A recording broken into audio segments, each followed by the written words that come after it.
Section 12 of Eugene Onegin by Alexander Pushkin. Translated by Henry Spalding. This recording is in the public domain. Recording by Marianne. Canto the 6th. The Duel, Part 2. 22.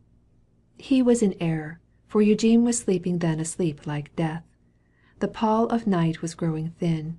To Lucifer the cock must breathe his song, when still he slumbered deep. The sun had mounted high his steep, a passing snowstorm wreathed away with pallid light, but Eugene lay upon his couch insensibly. Slumber still o'er him lingering flies. But finally he oped his eyes and turned aside the drapery. He gazed upon the clock which showed he long should have been on the road. 23. He rings in haste. In haste arrives his Frenchman, good Monsieur Guillot, who dressing gown and slippers gives and linen on him doth bestow. Dressing as quickly as he can, Eugene directs the trusty man to accompany him and to escort a box of terrible import. Harnessed the rapid sledge arrived. He enters, to the mill he drives. Descends, the order of Guillot gives. The fatal tubes Lepage contrived to bring behind. The triple steeds, the two young oaks the coachman leads. 24. Lenski the foreman's apparition leaning against the dam expects. Zaretzky, village mechanician, in the meantime the mill inspects. Onegin his excuses say. But, cried Zaretzky in amaze, your second you have left behind. A duellist of classic mind, method was dear unto his heart. He would not that a man ye slay in a lax or informal way, but followed the strict rules of art, and ancient usages observed, for which our praise he hath deserved. 25. My second, cried in turn Eugene, behold my friend Monsieur Guillot. To this arrangement can be seen no obstacle of which I know. Although unknown to fame mayhap, he's a straightforward little chap. Zaretzky bit his lip in wrath, but to Vladimir Eugene saith, shall we commence? Let it be so, Lenski replied, and soon they be behind the mill. Meantime ye see Zaretzky and Monsieur Guillot in consultation stand aside. The foes with downcast eyes abide. 26. Foes. Is it long since friendship rent asunder was and hate prepared? Since leisure was together spent, meals, secrets, occupations shared? Now, like hereditary foes, malignant fury they disclose, as in some frenzied dream of fear these friends cold-bloodedly draw near mutual destruction to contrive. Cannot they amicably smile ere crimson stains their hands defile? Depart in peace and friendly live? But fashionable hatred's flame trembles at artificial shame.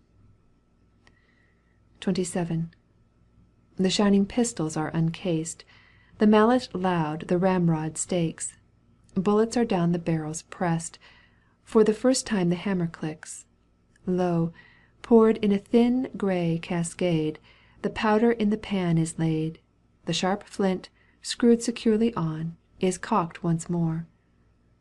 Uneasy grown, Guillot behind a pollard stood. Aside the foes their mantles threw. Zaretzky paces 32 measured with great exactitude. At each extreme one takes his stand, a loaded pistol in his hand. 28. Advance. Indifferent and sedate, the foes, as yet not taking aim, with measured step and even gait athwart the snow 4 paces came. 4 deadly paces do they span. Onegin slowly then began to raise his pistol to his eye, though he advanced unceasingly. And lo, 5 paces more they pass. And Lenski, closing his left eye, took aim, but as immediately Onegin fired. Alas, alas, the poet's hour hath sounded. See, he drops his pistol silently. 29. He on his bosom gently placed his hand and fell. His clouded eye not agony but death expressed. So from the mountain lazily the avalanche of snow first bends, then glittering in the sun descends. The cold sweat bursting from his brow, to the youth Eugene hurried now, gazed on him, called him, useless care, he was no more. The youthful bard for evermore had disappeared. The storm was hushed, the blossom fair was withered ere the morning light, the altar flame was quenched in night. 30. Tranquil he lay, and strange to view the peace which on his forehead beamed. His breast was riddled through and through, the blood gushed from the wound and steamed. Ere this but one brief moment beat that heart with inspiration sweet and enmity and hope and love. The blood boiled and the passions strove. Now, as in a deserted house, all dark and silent hath become. The inmate is for ever dumb. The windows whitened, shutters close. Whither departed is the host? God knows. The very trace is lost. 31. 'Tis sweet the foe to aggravate With epigrams impertinent, Sweet to behold him obstinate, His butting horns in anger bent, The glass unwittingly inspect And blush to own himself reflect. Sweeter 'tis, my friends, if he howl like a dolt, 'tis meant for me. But sweeter still it is to arrange For him an honorable grave, At his pale brow a shot to have Placed at the customary range. But home his body to dispatch Can scarce in sweetness be a match. 32.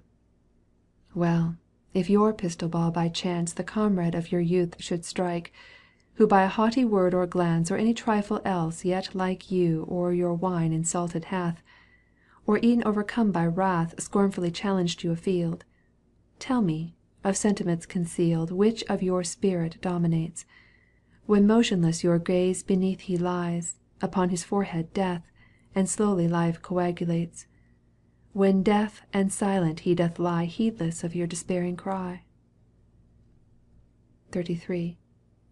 Eugene, his pistol yet in hand And with remorseful anguish filled, Gazing on Lenski's corse did stand. Zaretski shouted, "Why, he's killed!" Killed! At this dreadful exclamation Oneguine went with trepidation And the attendants called in haste. Most carefully Zaretski placed Within his sledge the stiffened corse, And hurried home his awful fright, Conscious of death approximate.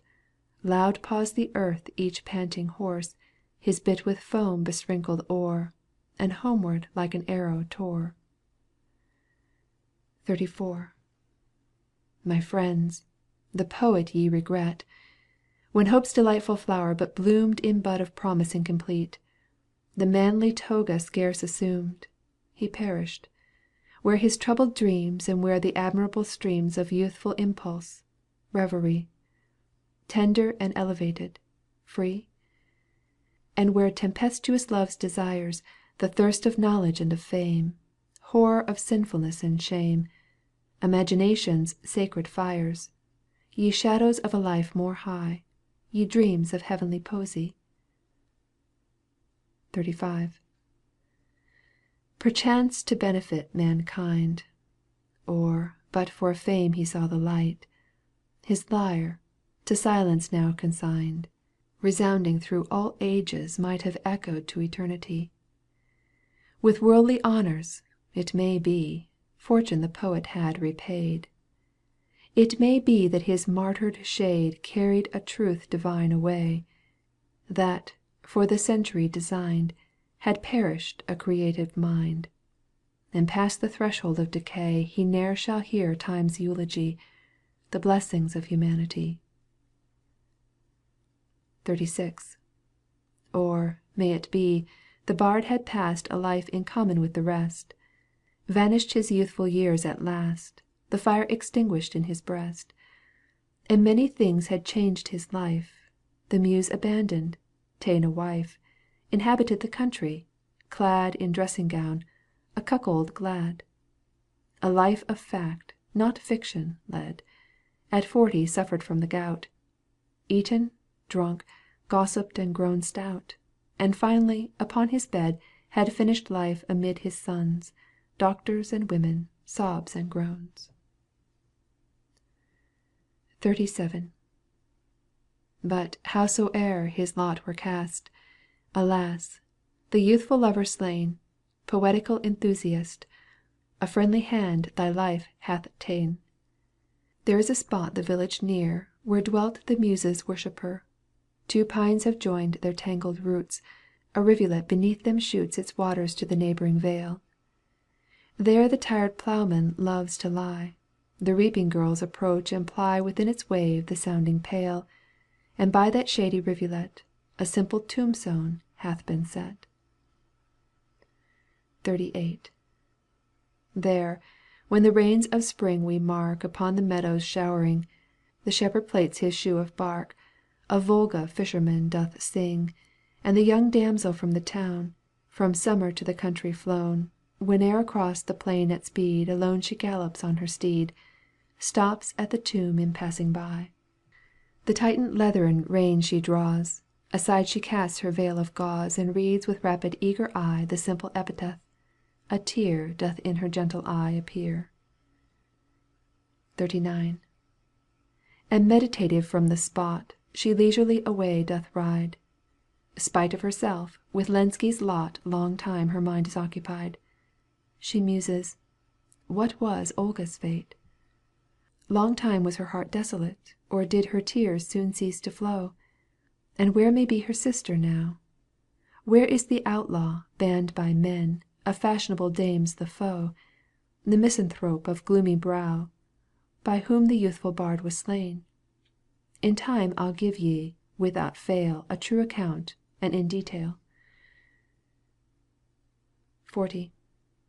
But not at present, though sincerely I on my chosen hero dote, though I'll return to him right early, just at this moment I cannot. Years have inclined me to stern prose, years to light rhyme themselves oppose, and now, I mournfully confess, in rhyming I show laziness. As once to fill the rapid page my pen no longer finds delight, other and colder thoughts affright, sterner solicitudes engage, in worldly din or solitude upon my visions such intrude. 41. Fresh aspirations I have known, I'm acquainted with fresh care. Hopeless are all the first, I own, yet still remains the old despair. Illusions, dreams, where your sweetness?